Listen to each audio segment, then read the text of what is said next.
Good morning दोस्तों, नमस्कार। आप सभी का स्वागत है आज के इस एपिसोड में। और हम लोग एक नए सीरीज स्टार्ट कर रहे हैं। आप लोग देख रहे हैं थोड़ा सा लुक, हमारा माहौल, हमारा सेटअप पूरा बिल्कुल रेडी हो चुका है और थोड़ा अलग अलग होगा बाकी सभी वीडियो से। हम लोग क्या करने वाले हैं कि हम लोग अब से एक नया सीरीज स्टार्ट किए। उस सीरीज में क्या होगा कि आपके सभी सवालों का जवाब आपको देने वाले हैं।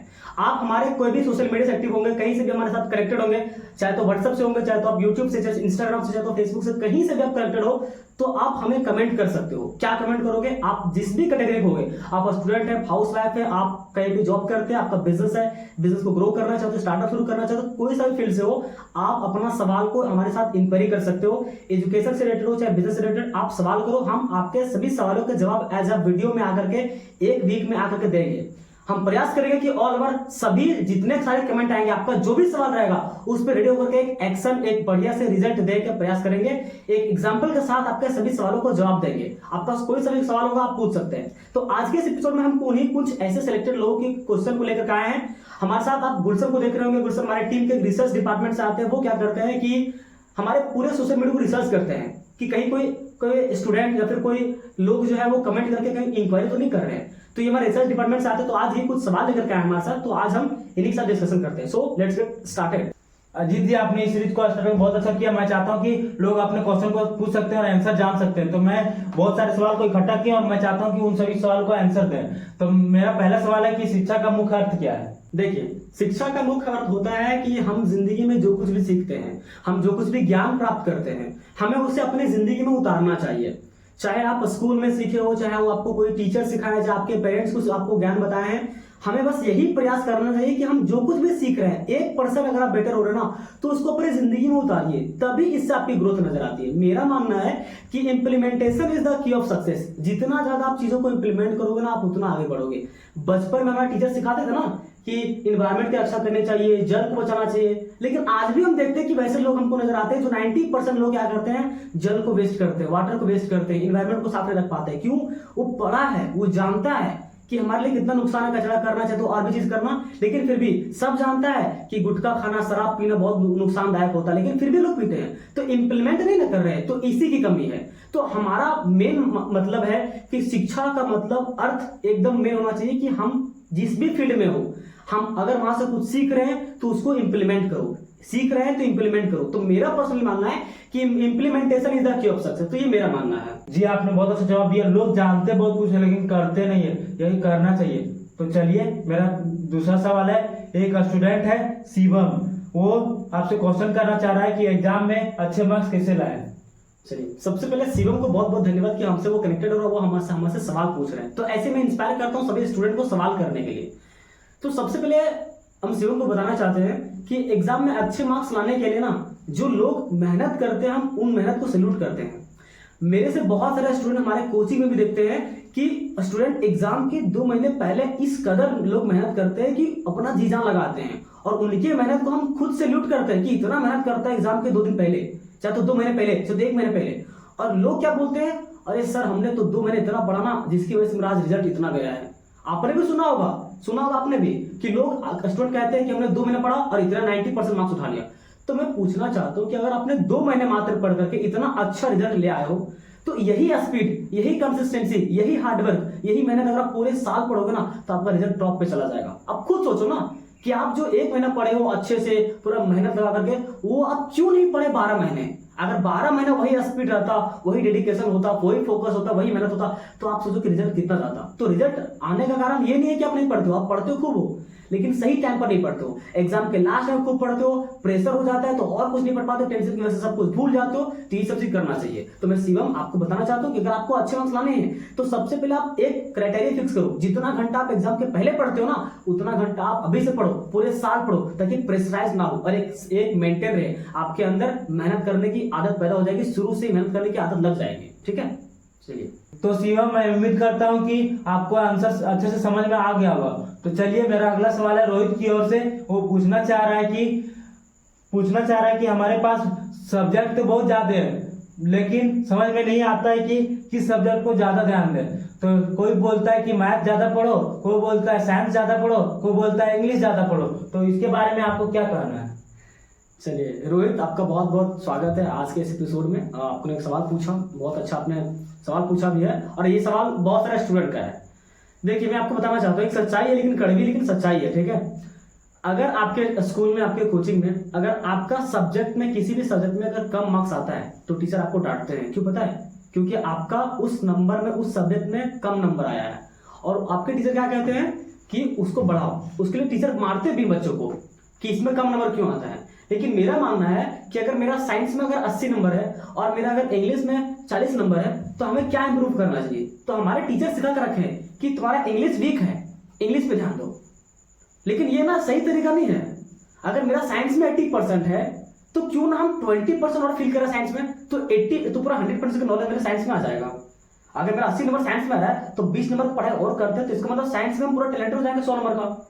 लेकिन अगर इंग्लिश में आप ध्यान लगाओगे तो इंग्लिश में आप 40 नंबर पे हो, उसको कितना आप मेहनत करोगे, खूब मेहनत करोगे तो पूरा 100% नहीं पहुंच पाओगे। हम चाहते हैं कि जो स्टूडेंट होते हैं ना वो एक टॉप पे रहे, अपना एक जड़ को पकड़ कर रखे, चाहे वो साइंस का हो, चाहे वो एसएसटी का हो, चाहे ज्योग्राफी, चाहे हिस्ट्री। एक सब्जेक्ट को ऐसा कमांड बनाए कि वहां से कहीं से भी कोई भी क्वेश्चन पूछे आप हिलोगे नहीं, वो स्टूडेंट टॉप पे पहुंचेगा। आज कोई अगर रिपोर्टर होता है तो जो पढ़ा होता है साइन थीटा वगैरह वो काम नहीं आता है, वो अपने फील्ड के नॉलेज काम आता है। तो अगर आप साइंस में अच्छे हो तो आपको अगर साइंस में 80 नंबर आया तो उसको 100 कैसे करना ये सोचो। अगर आपका इंग्लिश में 30 आया है, 35 आया, 40 आया, उस पर टेंशन नहीं लगाओ। हाँ तब टेंशन लेना जब आप कम से कम पास ना हो सको, इतना कम मार्क्स आ रहा है तो थोड़ा बहुत ध्यान देना। लेकिन इतना नंबर आ रहा है कि एग्जाम में आप पास कर पा रहे हो तो आपको टेंशन नहीं है, बस सारे सब्जेक्ट एग्जाम से पास हो जाने चाहिए। लेकिन हाँ जो टॉप के सब्जेक्ट है उसको फोकस करिए, 100 में 100 कैसे लाएं इस पे काम करिए। तो मैं सभी स्टूडेंट को कहता हूं, मैं खुद भी पढ़ाता हूं, गाइड करता हूं, तो मेरा यही सजेशन होता है कि भैया अगर आप कोई छोटा मोटा सब्जेक्ट है जहां पर बस पास कर लो तो कोई दिक्कत नहीं है। लेकिन हाँ अगर किसी सब्जेक्ट में 80 से प्लस मार्क्स आ रहा है, 80, 90 और 95 आ रहा है, उसको कैसे 100 करना है ये आप सोचो। उसमें हमको ओनली द वन चाहिए, 1, 2, 3 नंबर पे नहीं चाहिए हमको, फर्स्ट सेकंड थर्ड नहीं चाहिए, हमको चाहिए कि टॉप ओनली वन, सिर्फ एक स्टूडेंट जो कि साइंस में, चाहे एसएसटी में, चाहे ज्योग्राफी में, बस 100 में 100 टॉप करें। तो ऐसा स्टूडेंट आगे चल के बहुत आगे जाएगा, बहुत खतरनाक रहेगा। तो रोहित, मैं उम्मीद करता हूँ कि आपका डाउट क्लियर हो गया होगा।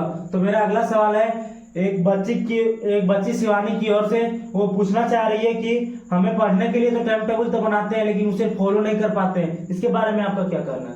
देखिए शिवानी, आपका बहुत बहुत धन्यवाद सवाल करने के लिए। टाइम टेबल को फॉलो करने का ना एक तरीका भी होता है। हमने बहुत सारे स्टूडेंट को देखा कि क्या करते हैं कि वो लिखते हैं कि सुबह 7 से 8 ये पढ़ना है, 8 से 9 ये पढ़ना है, 10 से 11 ये पढ़ना है, ये सब्जेक्ट को फॉलो करना है, उसको रीडिंग करना है, 40 मिनट पढ़ना है, राइटिंग लिखना है, अलग अलग तरीके से टाइम लिखते हैं कि 7 से 8 ये करना है। तो मेरा पर्सनली मानना है कि वो टाइम नहीं लिखना चाहिए कि 7 से 8 बजे हम सिर्फ साइंस ही पढ़ेंगे। क्योंकि ना जब हम 7 से 8 फिक्स करते हैं कि टाइम पढ़ेंगे सिर्फ साइंस, तो जरूरी नहीं कि आपको 7 से 8 बजे के बीच में आपको साइंस पढ़ने का मन करे, क्योंकि आपका इंटरेस्ट भी होना चाहिए इस चीज को पढ़ने में। अगर आपका मन नहीं करता है कि नहीं अभी हमको इरिटेशन लग रहा है, चलो तो कुछ अलग लग रहा है, तो जबरदस्ती उस टाइम आप टाइम को देख करके बोलोगे नहीं भैया हमको तो पढ़ना ही है क्योंकि रूटीन बनाया है। ऐसा नहीं है। रूटीन बनाने का तरीका क्या है कि आप रात में सोओगे ना तो आप सोचो 1 मिनट बैठ करके, 10 मिनट आप डायरी लो, अपना पेपर उठाओ और सोचो कि आज दिन भर में हमने जो भी डायरी मेंटेन किया था वो पूरा किया नहीं।